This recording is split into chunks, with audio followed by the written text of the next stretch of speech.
Título: A Ponte Invisível. Em uma cidade movimentada, vivia Clara, uma jovem jornalista sempre conectada às últimas notícias, mas desconectada das pessoas ao seu redor. Certo dia, ao cobrir uma matéria sobre moradores de rua, ela conheceu Miguel, um senhor de olhar sereno e palavras sábias. Intrigada, Clara decidiu entrevistá-lo. Esperava ouvir histórias de sofrimento, mas Miguel falou sobre esperança, resiliência e a importância de ser ouvido. Ele contou como muitas vezes as pessoas passavam por ele sem sequer olhar em seus olhos, como se fosse invisível. Ao ouvir Miguel, Clara percebeu que, em sua busca por grandes histórias, havia se esquecido de escutar verdadeiramente as pessoas. Ela entendeu que cada indivíduo carrega um universo dentro de si, pronto para ser descoberto por quem estiver disposto a ouvir. A partir daquele encontro, Clara mudou sua abordagem jornalística.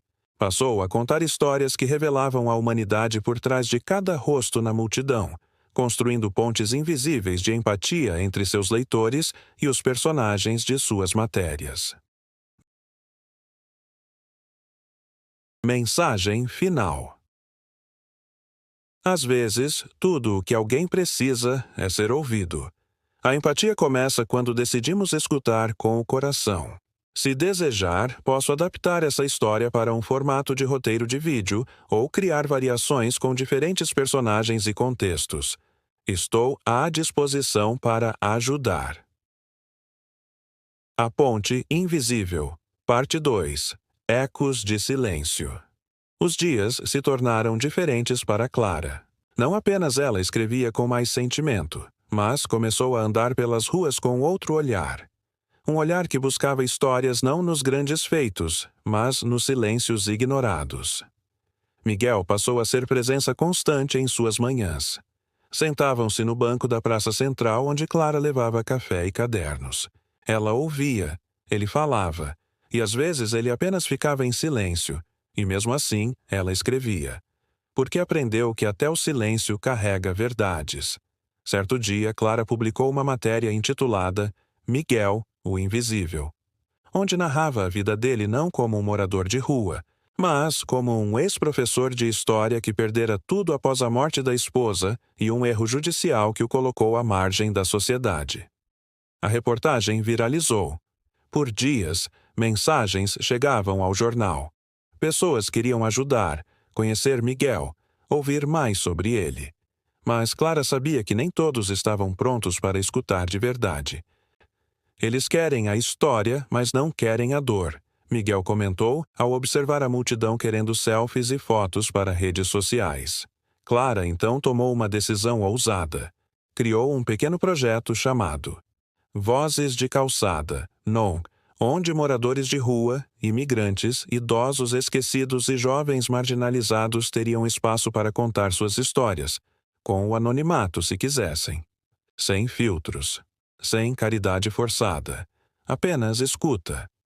Miguel foi o primeiro a participar. E não contou sua dor. Contou sobre o primeiro beijo, sobre um livro que mudou sua vida, sobre como amava o cheiro de pão quente na infância. Histórias que lembravam a todos que ele não era uma estatística, mas um ser humano. Clara passou a ser reconhecida não como uma jornalista comum, mas como uma tecelã de pontes humanas. E com isso, ela começou a reconstruir a ponte mais difícil de todas. Aquela que ligava seu coração ao de sua mãe, com quem não falava há anos. Eu escutei tantas vozes, mas não a da minha própria família, disse ela ao visitar a mãe no interior, levando o mesmo café que levava para Miguel. No fim daquela tarde, com as mãos trêmulas e os olhos marejados, sua mãe disse: Sabe, filha, tudo o que eu queria era que você me ouvisse, não como jornalista, mas como filha. E ali, naquela cozinha simples, nasceu outra ponte invisível, mas mais forte do que qualquer concreto. Deseja que eu continue com uma parte 3, talvez mostrando como o projeto dela impactou outras pessoas ou culminou em um evento maior? Inscreva-se no canal, deixa seu like. E se quiser mais histórias. Desse modo, deixa nós comentários. A Ponte Invisível, Parte 4. O legado do silêncio. Passaram-se 15 anos. Clara, agora com cabelos grisalhos e um olhar mais sereno, caminhava pelas mesmas ruas onde havia conhecido Miguel. A cidade havia mudado, não apenas em suas fachadas, mas em sua essência. Painéis de arte urbana retratavam rostos de anônimos com frases poderosas ditas em entrevistas. Crianças nas escolas aprendiam a escutar antes de falar. Bancos de praça vinham com QR Codes que levavam a histórias de quem ali já sentou para conversar. O Instituto Vozes de Calçada havia se espalhado por mais de 20 países. Centros comunitários, podcasts populares, até plataformas de inteligência artificial foram criadas para resgatar memórias humanas antes que elas desaparecessem no ruído da pressa. Mas Clara nunca se viu como uma heroína. Ela preferia estar nos bastidores, tomando café com estudantes ou ouvindo em silêncio as histórias que jovens jornalistas tinham para contar. Em uma dessas tardes foi abordada por uma garota de 19 anos, chamada Luísa. Clara, você talvez não lembre, mas minha avó sempre lia suas matérias para mim quando eu era criança. Foi por isso que decidi estudar jornalismo. Clara sorriu, emocionada. Não disse nada. Apenas tirou do bolso um pequeno caderno surrado e entregou para Luísa. Oh, era do Miguel. Ele anotava ideias de histórias que ainda queria contar. Agora são suas. Luísa segurou o caderno como quem recebe uma relíquia sagrada. Naquela noite, Clara escreveu em seu diário. Miguel virou ponte. Eu virei ponte. Agora, outros também serão. Que ninguém se perca no caminho. Poucos meses depois, Clara faleceu pacificamente. Sua despedida foi como a de Miguel, sem luxo, mas cheia de almas conectadas por histórias. No local de sua cremação, ergueram uma escultura simples, 2 mãos entrelaçadas formando uma ponte, com uma frase gravada. Ouvir é a mais silenciosa das revoluções. E assim, mesmo após sua partida, Clara continuou construindo pontes invisíveis, sustentadas não por concreto, mas por empatia. Inscreva-se no canal, deixa seu like. E se quiser mais histórias desse modo, deixa nos comentários. A Ponte Invisível, Parte 5. Quando a voz ecoa no tempo. Décadas se passaram desde a partida de Clara. No ano de 2098, a Terra era muito diferente. As cidades haviam se tornado verticais, as ruas estavam repletas de painéis digitais, e a maioria das interações era mediada por hologramas e inteligência artificial. As pessoas falavam cada vez mais, mas ouviam cada vez menos. Até que uma jovem pesquisadora chamada Yara, apaixonada por história esquecida, encontrou um banco de dados antigo e corrompido nos arquivos da extinta Rede de Empatia Mundial. Dentro, ela achou uma pasta com o nome Clara e Miguel, Vozes de Calçada. Curiosa, restaurou os dados.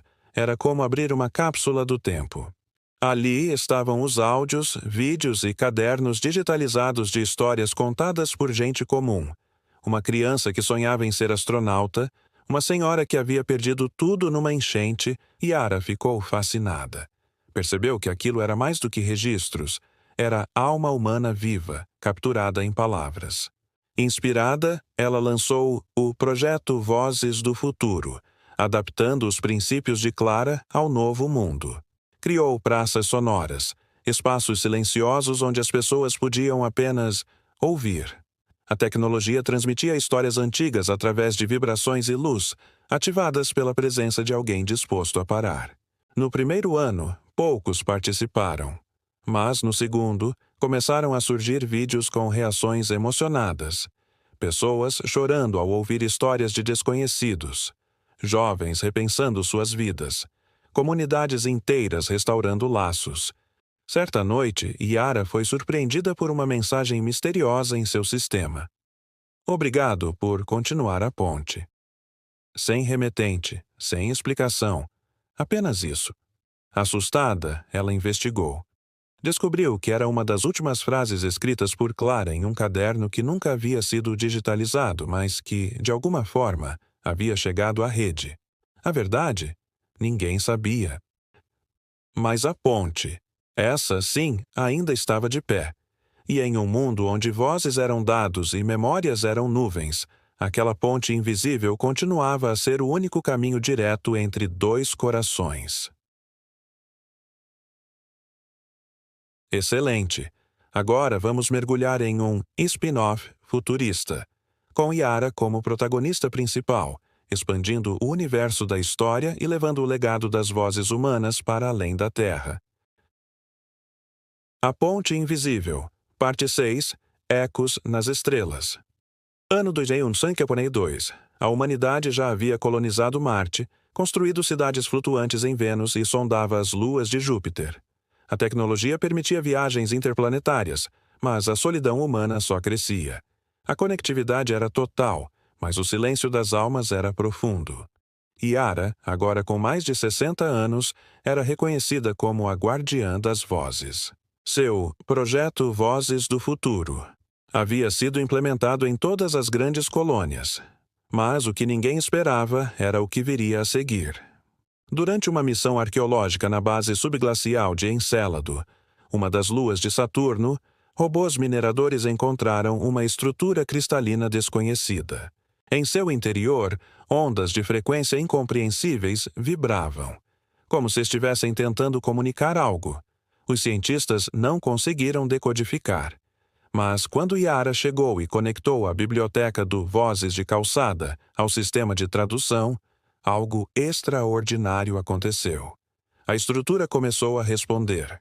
Cada vez que uma história humana era reproduzida, o cristal devolvia padrões que imitavam emoções. Luzes suaves com histórias de amor, vibrações fortes com histórias de perda, calor sutil com histórias de superação. Era como se a estrutura estivesse ouvindo. E mais, ela começou a emitir sons próprios, não palavras, mas sentimentos codificados. Os computadores chamaram de linguagem empática. Para Yara, não era coincidência. É como se o universo estivesse esperando que a humanidade aprendesse a escutar antes de ser escutada. A missão se transformou. Não era mais exploração. Era um diálogo com algo antigo, talvez uma consciência cósmica, talvez uma biblioteca viva de outro tempo, que só se revelava a quem soubesse ouvir. Em uma transmissão global, Yara declarou: Miguel ouviu. Clara aprendeu a escutar. E agora, através de nós, a própria galáxia responde. A ponte não era só entre pessoas, era entre espécies, entre mundos, entre silêncios. Aquela descoberta mudou tudo. As colônias passaram a ter centros de escuta empática. Robôs foram programados não apenas para falar, mas para ouvir emoções humanas e responder com cuidado. Escolas interplanetárias incluíram Histórias da Terra, como disciplina obrigatória. E na Estação Orbital Internacional da Empatia, um memorial flutuante girava lentamente no espaço, contendo hologramas de Clara, Miguel, Yara e vozes, muitas vozes, de milhares de pessoas que nunca foram ouvidas em vida, mas agora ecoavam entre as estrelas. Inscreva-se no canal, deixa seu like. E se quiser mais histórias desse modo, deixa nos comentários.